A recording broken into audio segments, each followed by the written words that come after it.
Hello everybody, hope you're doing well and thanks for joining us for another video, which today is going to be tackling conspiracy claims I've seen made about astronaut Gus Grissom. Now, I've seen such claims being made in the past by the likes of Bart Cybrell, but the other day I saw a rather strange post on Twitter which shows the same claims but being made at the Brevard County Commission. The man making this presentation is Justin Harvey, a conspiracy theorist who has made at least one other previous presentation at this committee, in which he tried claiming that the astronauts on board the Challenger space shuttle are still alive. As you can imagine, the commission didn't really entertain his ideas for too long, but that hasn't deterred him from coming back and making another presentation, but this time about Gus Grissom, asking the commission to make a Gus Grissom Remembrance Day. And today I would like to suggest that Brevard County designate January 27th to be National Gus Grissom Remembrance Day. Gus Grissom was said to be one of the first 3 men to set foot on the moon through the Apollo 1 mission launching from our very own Kennedy Space Center. Unfortunately, before that could happen, an electrical fire broke out and killed astronauts Gus Grissom, Roger Chaffee, and Ed White during a training mission inside the capsule. Now, much of the information that Justin gives throughout this presentation is inaccurate. Gus Grissom, Ed White, and Roger Chaffee did indeed die in a fire during a test for the Apollo 1 mission, though Apollo 1 was never going to the moon. Apollo 1 was supposed to be the first manned test flight of the Command Service module. It was being launched on a Saturn 1B rocket, which was not powerful enough to propel the CSM as far as the moon. The Saturn V that was required to get the CSM to the moon wouldn't make its first test flight until 9 months after the planned launch of Apollo 1. And they didn't even have a lunar module ready at this point either to land on the moon. That didn't make its first test flight until almost 1 full year to the day after the crew of Apollo 1 died. Incidentally, the Saturn 1B that was used to test fly the lunar module on Apollo 5 was the one that was supposed to launch Apollo 1, and the planned Apollo 1 mission of a first crewed test flight of the CSM would later be done by Apollo 1's backup crew on Apollo 7. However, Justin is here to claim that the Apollo 1 fire that killed the crew was no accident. The Grissom family had doubt from the official NASA ruling from the very beginning. Even before Apollo 1, Grissom received death threats, which his family believed emanated from within the space program. Now, we'll get into Justin's claims in full with this video, but before we do, I just want to highlight one big irony with all of this, which is that Justin here is a flat earther.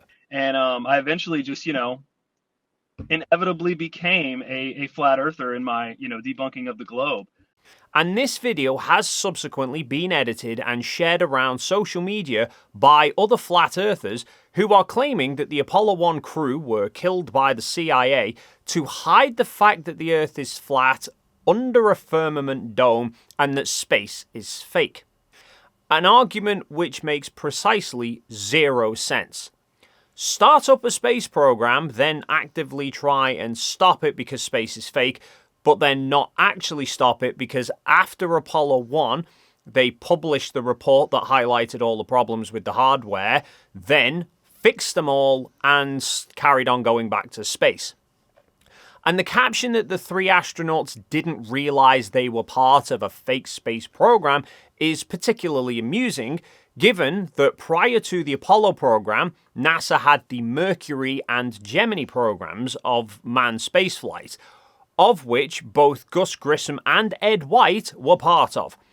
Gus Grissom first went into space on Mercury Redstone 4 in July 1961, which took this series of photographs from launch all the way up into space and showing the Earth isn't flat. He then flew the first manned Gemini mission in March 1965, and Ed White flew the next Gemini mission in June 1965, in which he became the first American to perform a spacewalk. Even before Apollo 1, Grissom received death threats, which his family believed emanated from within the space program. The threats were so serious he was put under Secret Service protection and moved to a safe house. According to his wife, Grissom warned her, if there's ever a serious accident to happen within the space program, it's likely to be me.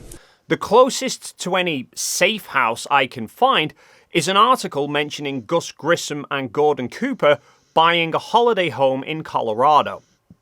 Or the only other possible thing that I can think of is that since 1963, NASA have a beach house on Merritt Island near the Kennedy Space Center, which is still used today as a private retreat for astronauts leading up to missions, where they can go and spend time with their families and relax.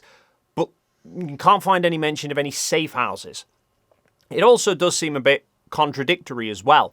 Claims that the CIA supposedly moved Grissom to a safe house because of death threats, coming from the same people who are claiming that the CIA were the ones responsible for Grissom's death. According to his wife, Grissom warned her, if there's ever a serious accident to happen within the space program, it's likely to be me. Now, this seems a bit hearsay that Gus told his wife that if there was ever a serious accident within the space program, it was likely going to be him. But even if he did say that, it's conjecture for the sake of this argument, because he's not specifically saying that anything is going to happen to him or that somebody's going to do something to him. And as a test pilot and astronaut in the very beginning stages of manned spaceflight, he was arguably in one of the most dangerous professions of the time. And in any project, the time where things are most likely to go wrong is in the early stages, and Gus seemingly was always involved in the early stages.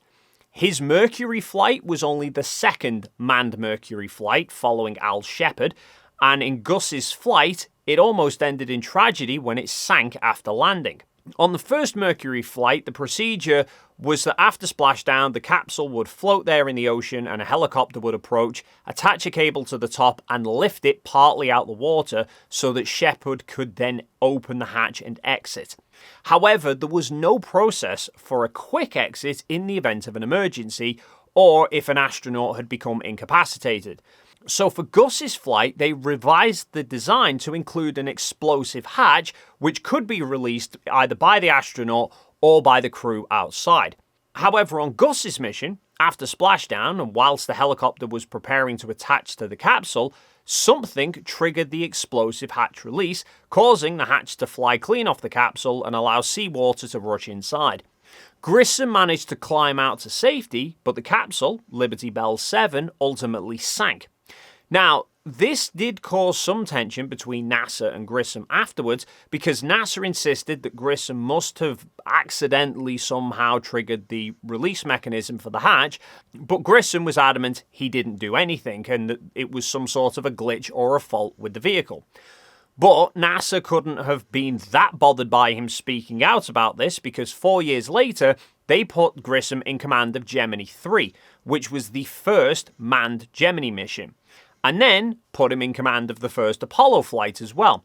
So if we ignore the presumption of any cynicism here and just take what Grissom is claimed to have actually said, it's perfectly logical that being in such a dangerous job in the first place and always being one of the first people involved in each step, it stands to reason that if a serious accident were to occur, it was quite likely that it was going to involve him. Some months ago, astronaut John Glenn was asked whether space is safe.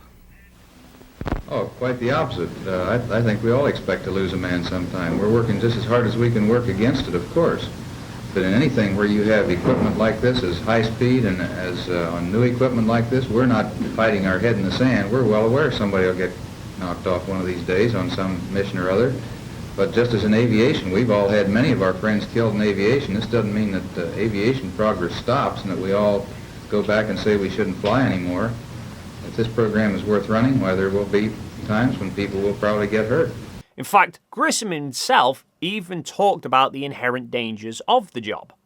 You flew on Mercury, you flew on Gemini, now you're flying on Apollo.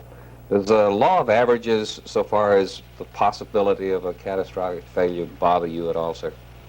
No, you sort of have to put that out of your mind. And there's always a possibility that you can have a catastrophic failure, of course. This can happen on any flight. It can happen on the last one as well as the first one. So you just plan as best you can to take care of all of these eventualities. And you get a well-trained crew and you go fly. Grissom was known for being critical and quite outspoken regarding NASA's ability to put men on the moon. And on January 22, 1967, he gave an impromptu press conference with media and stated they were a decade away from a lunar mission. This embarrassed NASA publicly. He was heavily reprimanded for giving this interview without permission. Without permission, he held a press conference. He invited in a bunch of reporters to the top of the rocket where he affixed a lemon the size of a grapefruit on a coat hanger. He said, "This thing is a lemon, a piece of junk," made the evening news. Again, there seems to be absolutely no record of this happening.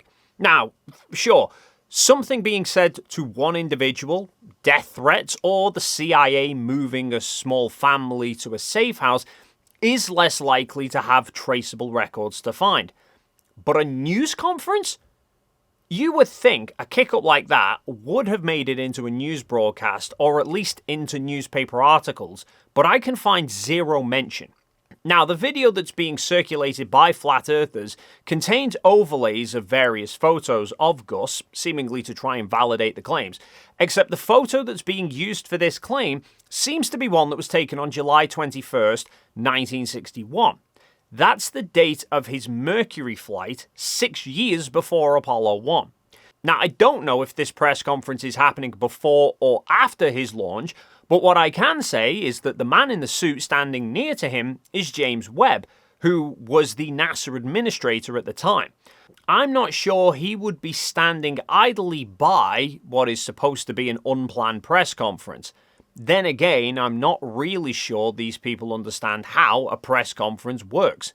How exactly was Gus supposed to get together all these reporters without NASA knowing?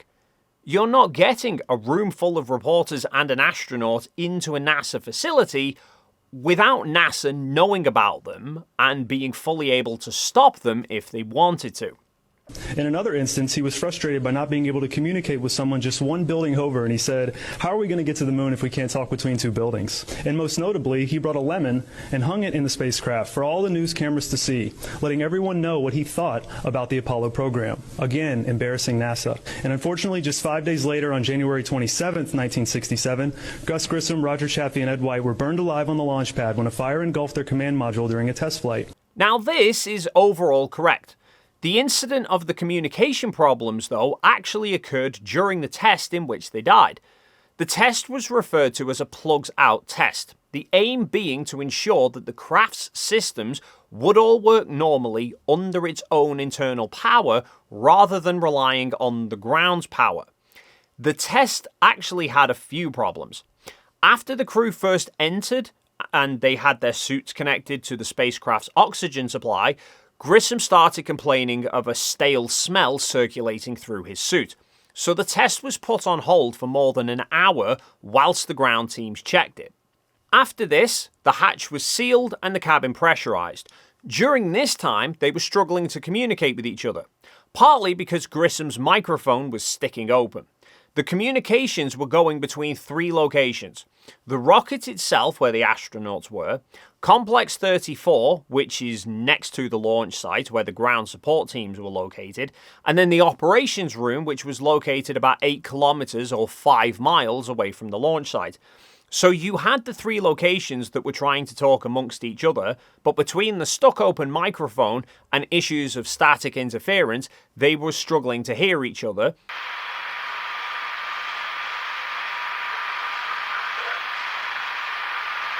You're off a week. Say again? To which Gus then did remark, Hey,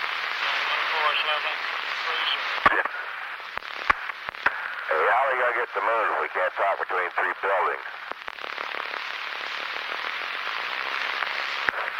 I can't hear a thing you're saying. Jesus Christ.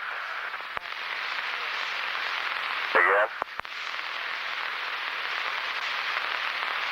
But how are we going to get to the moon if we can't talk between 2 or 3 buildings?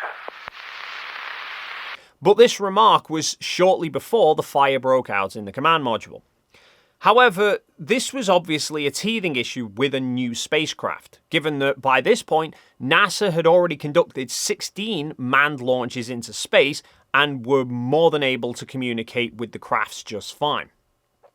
And Gus did indeed hang a lemon. However, it was not on the spacecraft, but rather the training simulator. Given this was the early stages of Apollo and the contractors were under pressure to get the command module ready as soon as possible, because they were against the clock to try and meet Kennedy's goal of the end of the decade, the design was being constantly revised to try and fix technical issues, and the overall design of the spacecraft was pretty poor, which was actually a contributing factor to the deaths, since there were several bad design elements, like using a lot of highly flammable Velcro in a highly pressurized pure oxygen environment, and having a triple layer hatch design that took several minutes to open. Though this lemon incident was not for the news cameras to see or to cause great embarrassment to NASA, as Justin states. Firstly, it was on the training simulator rather than the actual rocket. Secondly, he hung the lemon only a few days before the incident. His wife recalled that he'd stopped by the house on January 22nd on his way back to the Cape, and that is when he took the lemon. That was only 5 days before the ill-fated test.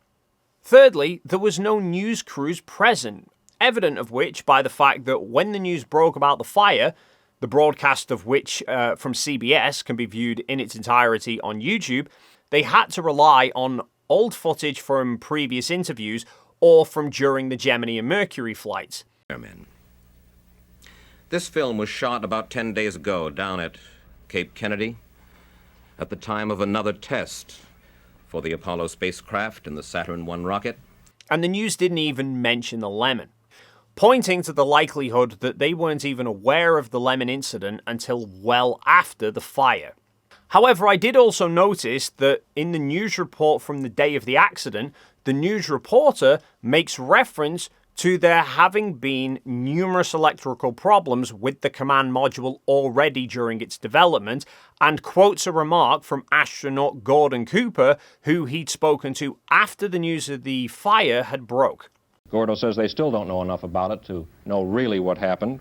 They do know that it happened during that countdown just a few seconds prior to the simulated liftoff. Cooper tended to doubt that it was in the environmental control system, although he said that there had been trouble with it earlier in this count and earlier with it in the Apollo program. However, he seemed to feel that that had been licked. There also has been a history of electrical problems in the Apollo spacecraft. I asked Cooper if that had been cleared up, and he gave a rather short, bitter laugh before he said, "Well, we thought so." Cooper also admitted that it could be the electrical system, but he said that that would be a conjecture tonight. So it wasn't exactly a secret that they'd had numerous problems with the design. In fact, astronaut Walter Cunningham, who was one of the Apollo 1 backup crew, along with Wally Schirra and Don Isley, even said, quote, "The spacecraft had been delivered, but of course we had lived with it for, many, many months before at the contractor's plant, North American Rockwell. And we knew that the spacecraft was, in poor shape relative to what it ought to be. We felt like we could fly it, but let's face it, it just wasn't as good as it should have been for the job of flying the first manned Apollo mission." Gus told his wife that the CIA was spotted on the launch pad the day before the fire and they had never been there before. The CIA also came to the Grissom home, seized his personal documents, including a report he planned to give to his senator. They raided the home and confiscated the belongings an hour before they notified the wife of the death. And he was preparing reports to give to Congress and the Senate that his wife told me were confiscated from his house by CIA agents before they even informed her that he was dead. Which his wife told me that on January 26, 1967, he came home from work and said the following: "Hun, for some strange reason, the CIA is all over the launch pad today. I wonder why they're here inspecting the equipment. Never seen them here before." Now, this claim that Gus told his wife that the CIA were all over the launch pad, again, no verifiable records of this ever happening. Though, as I just mentioned, Walter Cunningham was on the backup crew for Apollo 1. Each mission had a prime crew and a backup, and the crews were often together as well. The whole point being that there were 2 astronauts for each position of a mission, both equally trained and all familiar with each other, so that if a member of the prime crew became unable to continue with the mission, the backup crew member could seamlessly move into the prime crew slot. It happened for Apollo 8, when Jim Lovell moved up to take the place of Michael Collins, and more famously on Apollo 13, when Jack Swigart replaced Ken Mattingly as he was exposed to German measles. Point being, here is an interview with Walter Cunningham, and he was talking about the Apollo 1 incident, and he mentions that the day before the fire, the day that was supposed to have had the CIA swarming all over the pad, Walter states he and the backup crew were doing tests in the command module. So, and we didn't have that hatch closed when we were doing the thing. The power was outside, so came into the hatch and was plugged in. So the test went pretty good. I mean, there's a lot of development problems still going on, but I mean, that test went pretty good. The next night, the next time, the prime crew, which was Gus, Ed, and Roger, they were going to do that same test that we did. And it wasn't the hatch, it was the system in the command module. They were going to do the same test, but they had to seal it off, and they operated on 100% oxygen. And he never mentions any CIA being there either. Nor could I find any evidence to support the claims that Gus had made a report that he was going to give to his senator.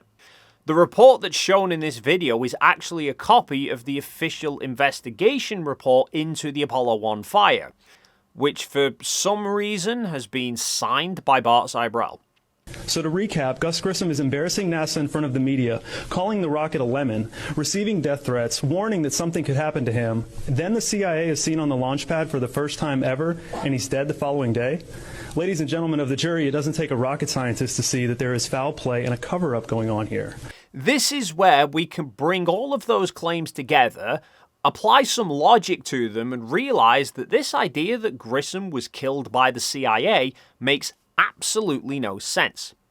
From the perspective of flat earthers claiming that it was to hide space being fake, as already mentioned, that doesn't add up because both Grissom and White had already flown to space, and NASA continued with spaceflight after Apollo 1.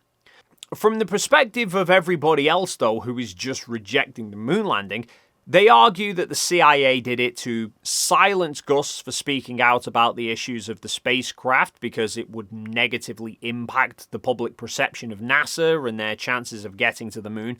Or they say that NASA knew they weren't going to be able to get to the moon by Kennedy's deadline, so they were planning on faking it and that Grissom wouldn't go along with it. Likely then, this claimed report of Grissom's that he was supposed to be giving to his senator would have presumably been highlighting all of the problems with the spacecraft and the issues with the program. So, let's imagine for a moment that the motives are true, that NASA and the CIA wanted Grissom out of the way and to not expose the problems of the Apollo program, so decided to kill him. Firstly, why take out the entire crew rather than just Grissom? There's no records really of White or Chaffee ever saying anything particularly negative publicly about the program, and this was going to be Chaffee's first mission, so he couldn't really done much wrong beforehand. And secondly, why do it in the very craft that they're trying to hide the problems of? The first thing that happened after the incident was the suspension of the Apollo program whilst they investigated what happened. Then they published a report of said investigation highlighting all the problems with the design and the build of the Block 1 command module design and the failings within NASA's management. And such an investigation was always going to happen in an event where there's deaths inside the spacecraft. It should not be a cause for our turning back or having any question of faltering in our progress forward toward the landing on the moon. We probably are going to be delayed. It may be possible to make up the time. It seems a little doubtful. We may be able to consolidate 2 flights, although we'd already consolidated a couple in the Saturn Apollo program, but it means maybe a couple of months delay. It could push us from late 68 to 69. It may push us from 69 to 70 if something else happens, but there's going to be a delay. So what would be the point? If they were trying to stop Grissom from exposing the problems of the Apollo program, to then kill him in such a way that would inevitably lead to an investigation that exposed all the problems of the Apollo program. And given the time pressures that they were facing with the program, what would be the sense in intentionally causing a death inside the spacecraft that again was only ever going to result in the delays with the program whilst they investigated it and subsequently had to make a load of changes to the vehicle design, which in total caused more than 18 months delay to the Apollo program? Logically, if they wanted Grissom specifically out of the way for any of those reasons, there are 1,000 ways they could have done it far away from the rocket and without taking the lives of Ed White and Roger Chaffee as well.